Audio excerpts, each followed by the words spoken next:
Yes, 2 N. N, okay, we'll take that out. R, pick an R. R. Ball down, ball. Ooh, you know, Eunice, I could win this game. Would you turn that thing off? 650. R. Quit eating those nuts. I saved them for the guest. And get your camera ready. Larry will be here any minute. Oh, Eunice, would you calm down? You're acting like the Queen of England's coming by or something. And don't you worry none about my camera. This baby is top of the line. Remember I bought it from Mark Zled down there at Studio in the Woods, who just happens to be the best photographer in town? I figure if it's good enough for him, it's good enough for me. Hey, you know what? I've been practicing. I could be a paparazzi. You know what paparazzi? Okay, let's see. Let's say you're a big star. Okay, watch this. Ready?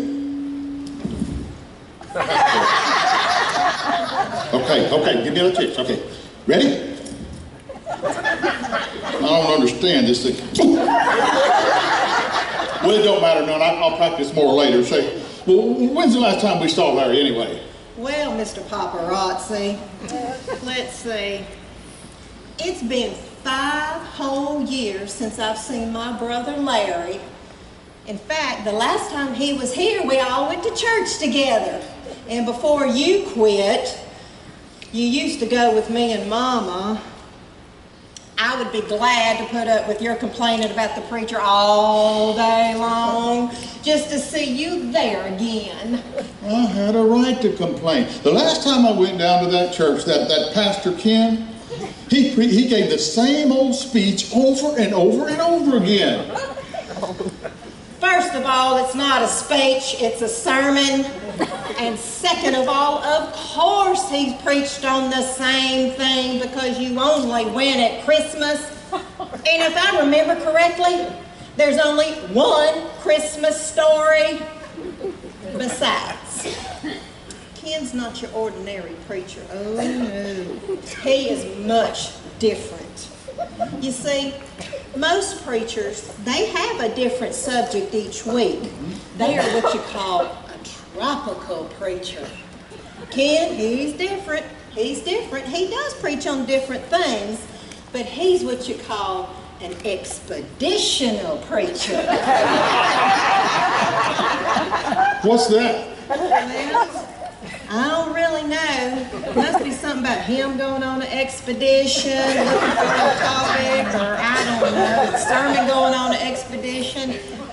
I don't know, but he does a real good job. All I know is the last time I was down at that church, I had complete strangers coming up to hug me. I don't hug. I don't like to be hugged. Not by Mama, not by you, and especially not by complete strangers. And another thing, when I was down at that church, I was sitting there and they put that collection plate in front of me. I put in a 10 and I asked for $5 change. Do you know they never came and brought me my change back? And what's up with that secretary? What's her name? Lana, what's her name? Laurel, Ed. Her name is Laurel. Laurel. Well, Laurel sounds like a bouquet of flowers to me. Anyway, who in their right mind would hire a church secretary with a practically shaved head? Hey, don't go making fun of the girl's head. Although, it is kind of shaped like a football. Hey, you know what, Eunice? If she played football, she'd play for the New England Patriots. You know why? Why? Because she's got a deflated head.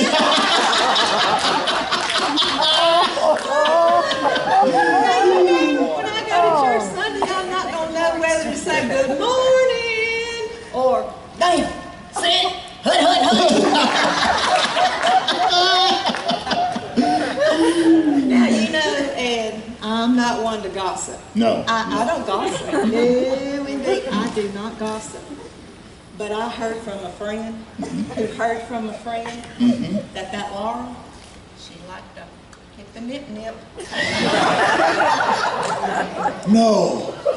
All this time I just thought she was crazy. And Now that I got you in a good mood, I want to ask you something. I've been thinking, and why don't you come to church with us? And I promise you'll like it. It'll be different this time. Besides, they're going to let me sing in the Christmas choir this year. Why don't you come with us this year? I will think about it, Eunice. No guarantees. I'll just think about it. That doesn't mean I'll be there. Doesn't mean I won't be there. All it means is I'll think about it. Let me get that.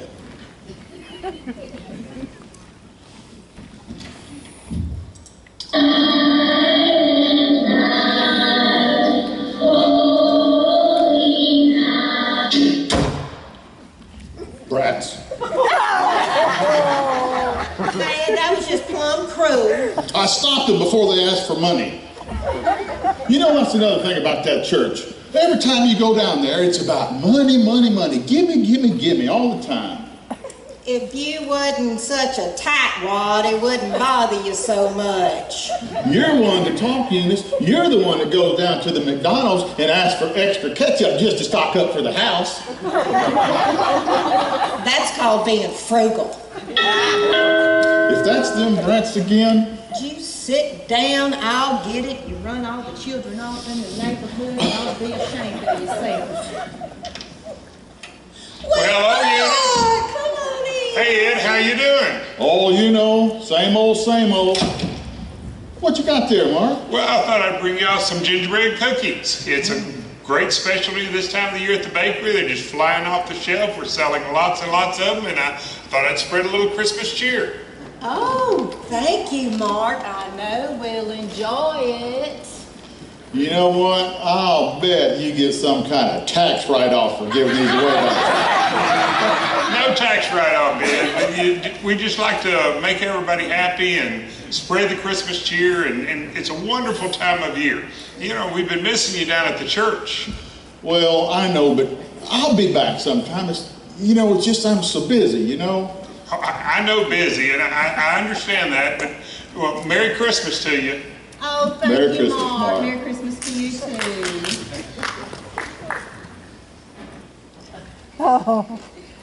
Atwood's Bakery, baking memories since 1977.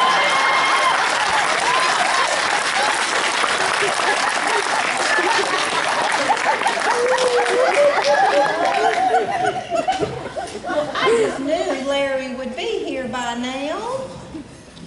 Say, I wonder if Larry's as lazy as he's ever been. Now, don't you go starting on Larry. Just because he can't keep a job don't make him lazy, necessarily. Won't Mama be excited? I thought I got rid of those. Sit your tail down. I bet that's Larry. I bet it's Larry. Let me go see. I bet it's Larry, Larry, Larry, Larry, Larry. Larry, baby brother, come on in. Let me look at you. Come on over here in the light. I can see you. Look at you. You hadn't changed a bit. Maybe a few character lines there. You didn't bother to shave none, but that's all right. Come on in, say hey to Ed. Sure. Hey, Ed, how you doing? Turn that thing off. How you, boy? Welcome aboard. Good to see you. Now sit down here and tell me, what have you been up to? The last I heard you was doing some kind of picture drawing. Well, in a sense, I guess, because I do more. What is this? Grand Central Station?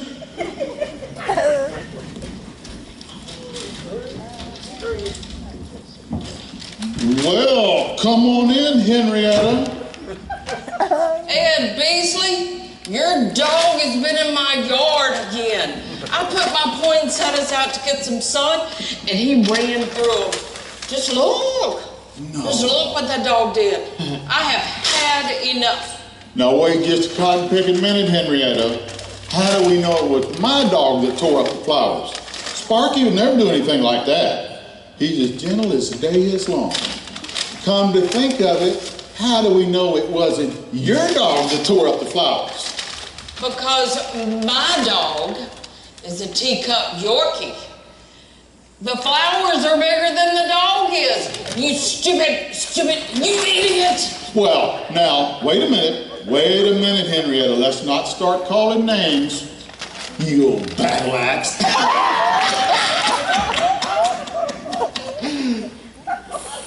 I've lived at peace for 27 years in this neighborhood, Ed Beasley, and then you moved in. Wait a minute, just wait a minute. You know, I think You stay out of this. Okay. The peace left the day that you got those chickens. And if you call animal control one more time, woman, I'm going to serve up fresh fried chicken to my family. Mild or spicy? Mild. You wouldn't hurt my chickens. I'll fry your chickens up. Would you like fries or dirty rice with your chicken? Oh, Henrietta, one more thing. Merry Christmas.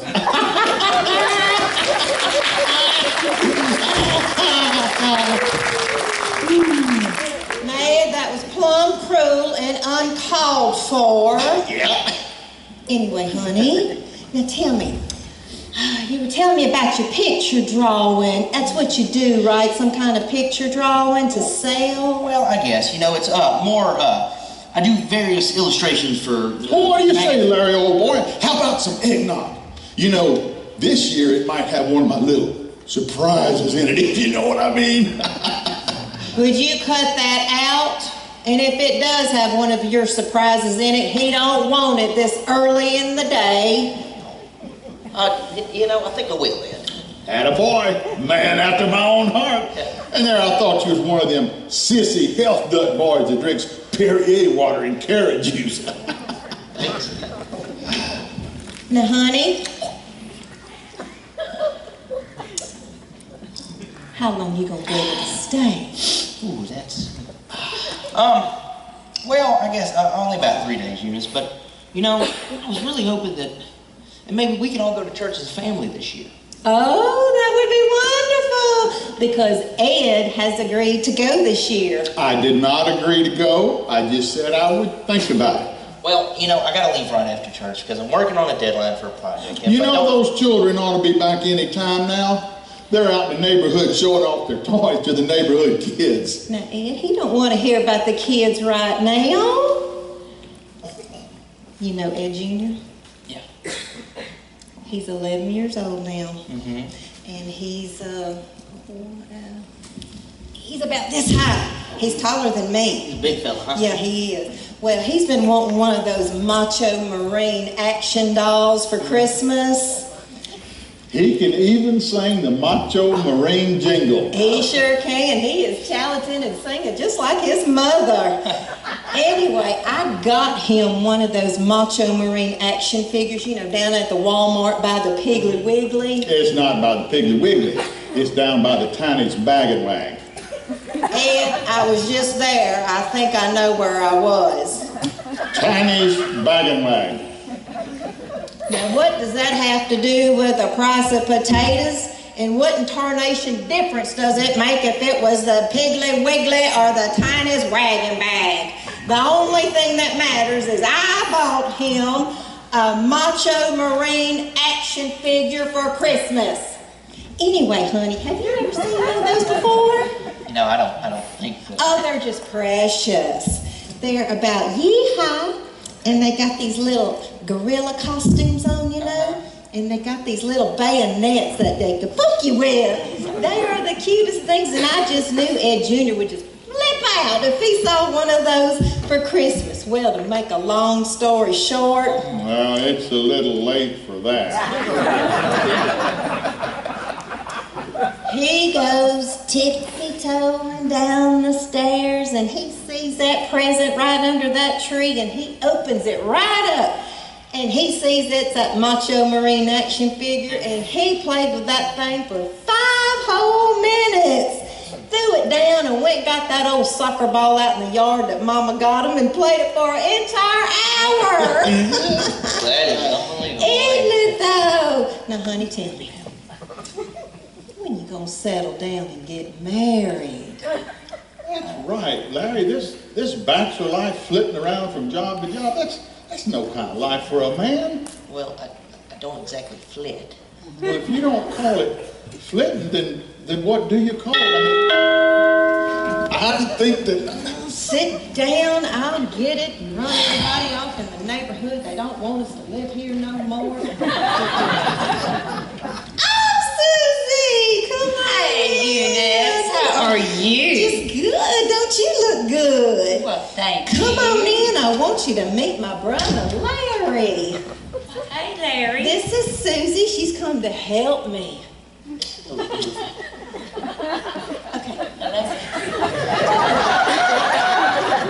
This say hey to Ed.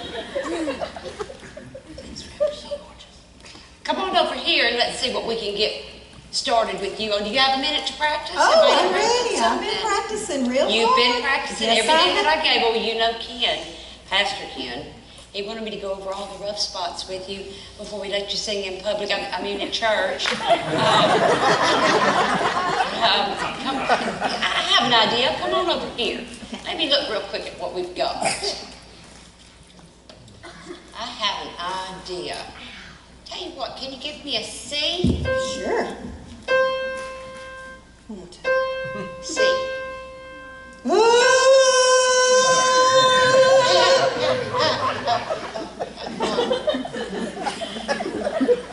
Let's try one more. How about it?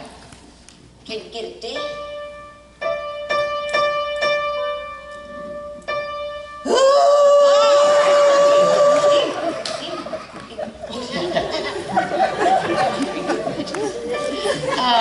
Okay, I'm gonna try one more, and if you can get that one, we might have something going.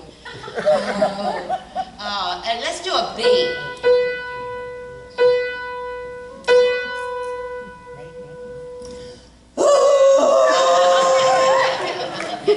I think I have everything that we need. You know, I have a special mic at church. I think that we can, it'd be just for you. I think we're done now. I must have done better than I thought. You're something else, Miss Eunice. You're something else. Y'all have a Merry Christmas.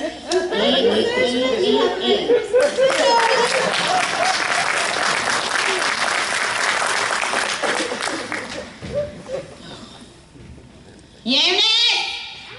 Somebody here. Oh, that's Mama. You get that camera ready, okay? So you can capture the expression of surprise when she sees Mama.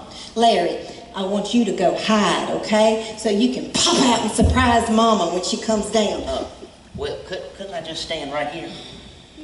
Larry, I didn't ask you to come all this way just to stand here in the middle of the room. You never did have a lick of creativity. Can't you just go hide so you can pop out and surprise your Mama and wish her a Merry Christmas? Yeah. You just come this way, Larry. Come this way. I tell you what, you come around here, buddy boy. This is what we're gonna do. Now, you come right here and you kneel down right there. Now, you don't pop out till I say, okay. All right? That's your cue. Now, here, get down right here. Oh, okay. Okay. Right here. Okay. There you go. Kneel down. You go. Now, remember, you don't pop out until I say, okay. Okay? Okay. Okay. Okay. Eunice, Oh, okay. I'm coming down.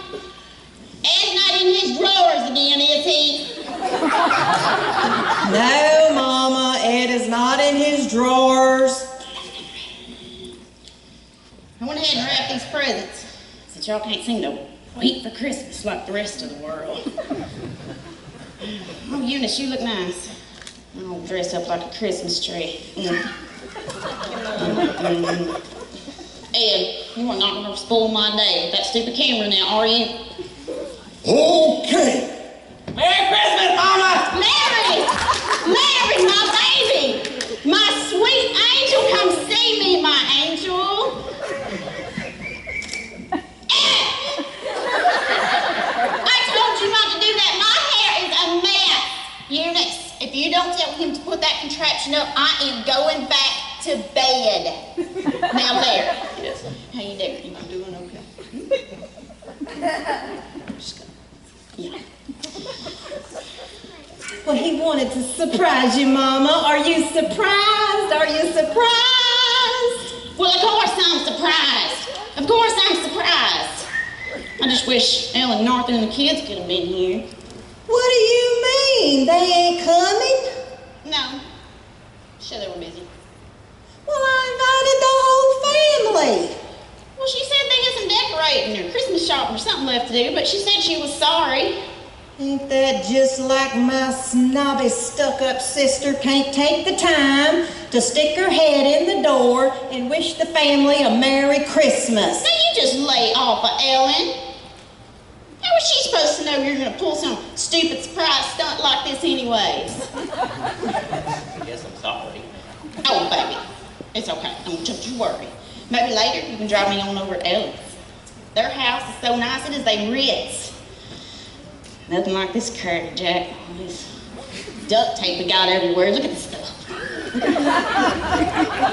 Anyways, Ellen and Eunice and Ed said they're going to be helping me forever to fix up this place. I've had this carpet since the Reagan administration. What do you think you're doing? Have you taken a leave of your senses? I'm just opening up one of my presents. Give me that. I told you we're opening them up together.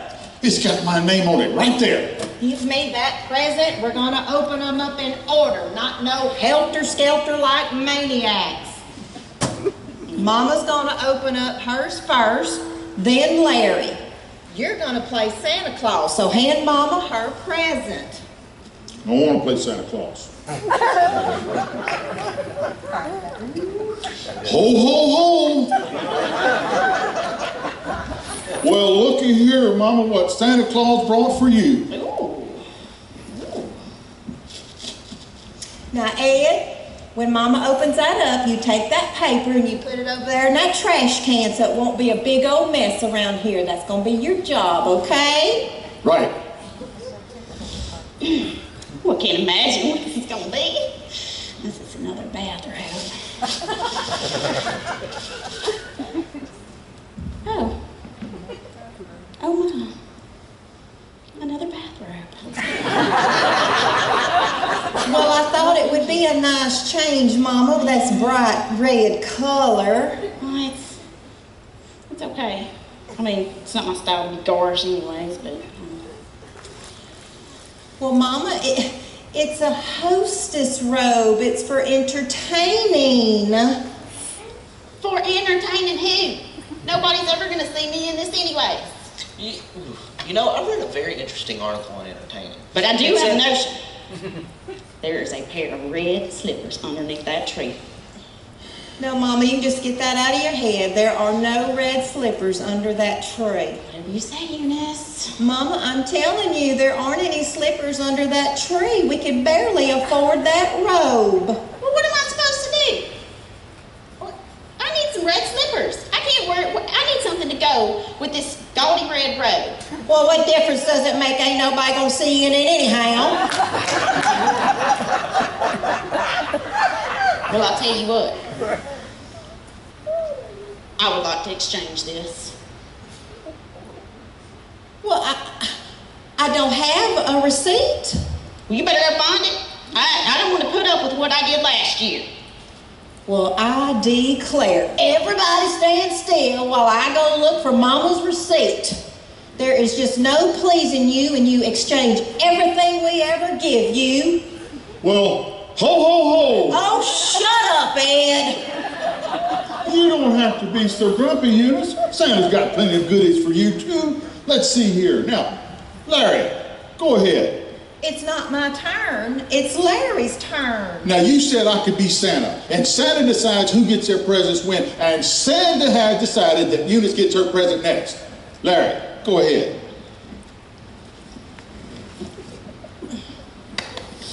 Well, since you insisted I open this thing, get that camera ready. Oh my God, Ed, do not get me in it. Now, how in Sam Hill am I supposed to get you in the picture when I'm aiming over here?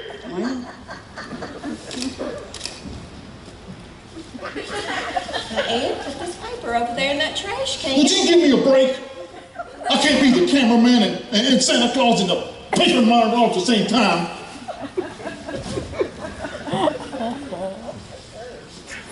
Well, look here. Our century in pictures.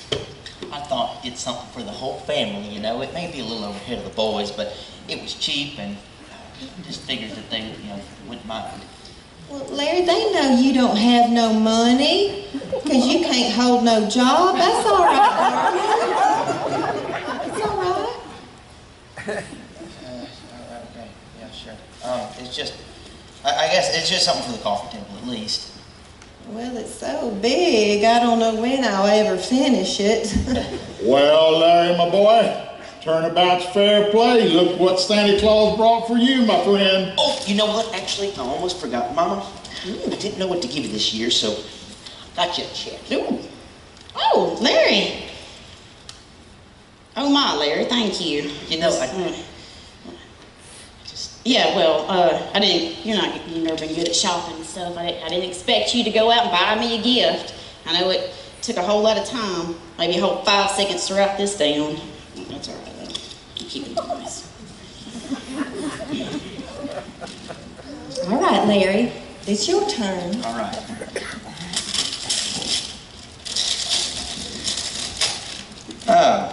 Isn't this nice? It's a paint by number set. You see, right over here, you just fill in all these spaces and you got yourself a nice red barn.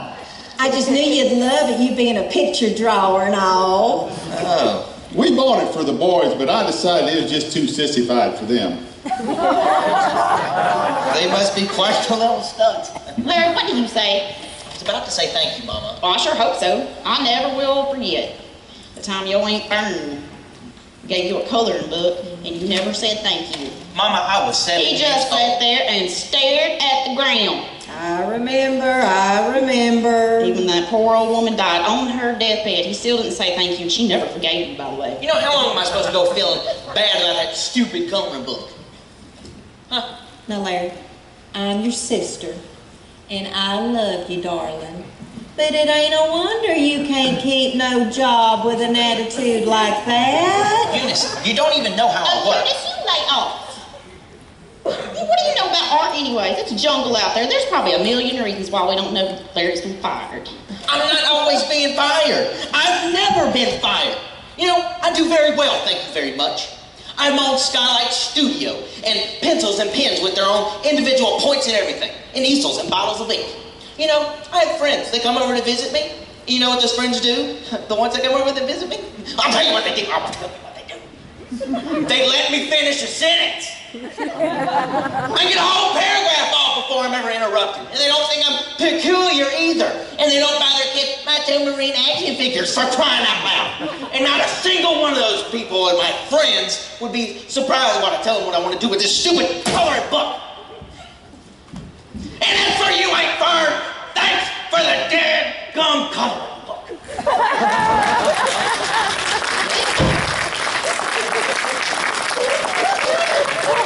He just did not talk to him like that. I'm taking everybody's presents back. Has he got a lot to learn about the Christmas spirit? I forgot how touchy he was when he don't get the right gift. Oh, you're one to talk, Eunice. You're the one that flipped out that time you got the waffle iron for Christmas. Well, what's the big idea about giving me a waffle iron for Christmas anyway? Just to make bigger and better waffles for your big old belly? We're not grandsons. Don't you go starting on me either. Well, it would just be nice for once if someone would stay in this house longer than 5 seconds so they could wish me a Merry Christmas. Well, Merry Christmas, Mama! Now just wait a minute, just calm down.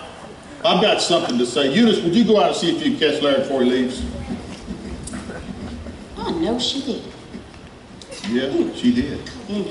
I've got I left my keys in my car. I'm going back to bed. Have a seat, Larry. I've got something to say. It's okay. Well, There's what do you have to say? Oh, I'm sorry, Larry. Go ahead and finish what you were saying. What I was going to say was, Ed, there's no need for apology. We just lost our way. You know, when Dad died, I guess I took it pretty hard. I mean, I mean, it just happened so fast. I mean, he wasn't even sick. I mean, he was the mediator in the family. He was the one that, you know, solved all our disputes. He was the comic relief and the glue that held us together. And then a year after that, Karen left me, and I had no idea she was unhappy. I mean, it seemed like in just a year I lost completely everything. And so I thought if I just poured myself into my work that it was safe and it was dependable. And then when I moved away, I just got lost in time, and 5 years had passed before I realized I hadn't even seen my family. And you know, we're still a family, and I just want to get close again. Thank you, Larry. You know, I've been doing some thinking myself. I think we've all been acting like children. You know, things haven't been the same since Pop died and we all stopped going to church together. Well, when I stopped going to church with you all, I don't know why I've been so bitter for so long. Those church people have been nothing but kind to me and kind to my family. Larry, you remember the time when you was just first starting out and you wrecked your car and you didn't have the money to get it fixed? And those Smiths stepped right in and fixed your car for little of nothing. Those Smiths, they're a fine family. Fine people. Amen. At that time that I went on strike and we had a hard time buying groceries, and then all of a sudden 3 bags of groceries magically appeared on our doorstep. I know it was the church people, and they never said a word about it. And when Aunt Fern died, all that food that was brought in, church people brought that food in. They didn't even know Fern. When I had my back surgery and I was down, Don Kiefenheim came and mowed my grass for 6 weeks, and I didn't even ask him to. You don't know this, but Charlie Elliott calls me about once a month. He don't put no guilt trip on me about not being in church. He just lets me know he cares about me and I'm welcome back anytime. You know, all along, I guess these church people have been living the sermons that I wasn't hearing. I think we could all use a fresh start. Eunice, I want you to take these poinsettias over and give them to Henrietta. Take those sweets too when you go. I don't need any more sweets. You know, I might not ever be able to fill Pop's shoes, but maybe I could be half the man that he was. So here's my first order. I want everybody with me in church this Christmas, and then every Sunday after that. Now, who can I depend on to be with me in church this Sunday? Larry? Yes, you can. Mama? I'll be there, Ed. Eunice? You know you can count on me, Ed. Well, then that settles it. Now, who wants a hug? Ed, what has gotten into you? Oh, just a little Christmas spirit, that's all.